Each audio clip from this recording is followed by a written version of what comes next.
জিম্বাবুয়ের বিপক্ষে টেস্ট সিরিজে ব্যাটে বলে দুর্দান্ত পারফর্ম করেন মেহেদী হাসান মিরাজ। 2 ম্যাচে তুলে নেন 15 উইকেট। দ্বিতীয় টেস্টে শতক হাঁকিয়ে ম্যাচ জয়ে রাখেন গুরুত্বপূর্ণ ভূমিকা।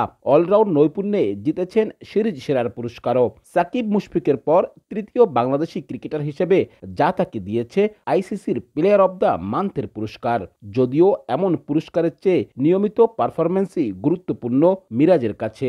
আইসিসির কাছ থেকে পুরস্কার পেলে তো খুবই ভালো লাগে। জিম্বাবুয়ে সিরিজটা আমাদের জন্য ফার্স্ট ম্যাচ হারার পর একটু চ্যালেঞ্জ ছিল, বাট আমরা ওভারকাম করেছি। আমরা সবাই ভালো ক্রিকেট খেলেছি, আর আমারও কিছু পারফরমেন্স ছিল, এর জন্য ভালো হয়েছে ওভারঅল। আমার কাছে মনে হয় যে একটা প্লেয়ার হিসাবে টিমকে উপরে নিয়ে যাওয়া এবং টিমকে জিতানো, এটাই আমার কাছে মনে হয় সবচেয়ে বড় সাফল্য। আরও একবার 2 অধিনায়ক যুগে প্রবেশ করেছে বাংলাদেশ। নেতৃত্বের আলোচনায় ছিল মিরাজের নামও। তবে আপাতত এসব নিয়ে ভাবতে চান না এই অলরাউন্ডার। মাঠে পরামর্শ আর পারফরমেন্স করেই সাপোর্ট করতে চান অধিনায়ককে।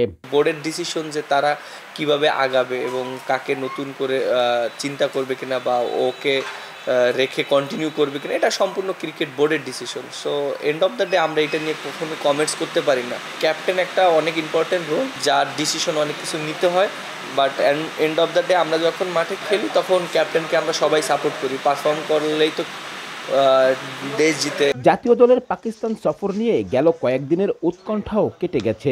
আসন্ন সফরের বিষয়ে নেওয়া সিদ্ধান্তকেও স্বাগত জানিয়েছেন মিরাজ। তবে ক্রিকেটারদের নিরাপত্তা সবার আগে বলে মনে করেন তিনি। এখন তো পাকিস্তান ট্যুর হচ্ছে, সবাই যাচ্ছে, আর যেহেতু সিচুয়েশন একটা খারাপ হলে সবার প্রথম সেফটিটা ফার্স্ট।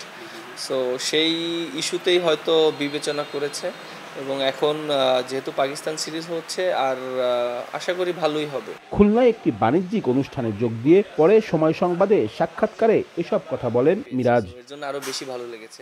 আব্দুল্লাহ আল মামুন রুবেল, সময় সংবাদ, খুলনা।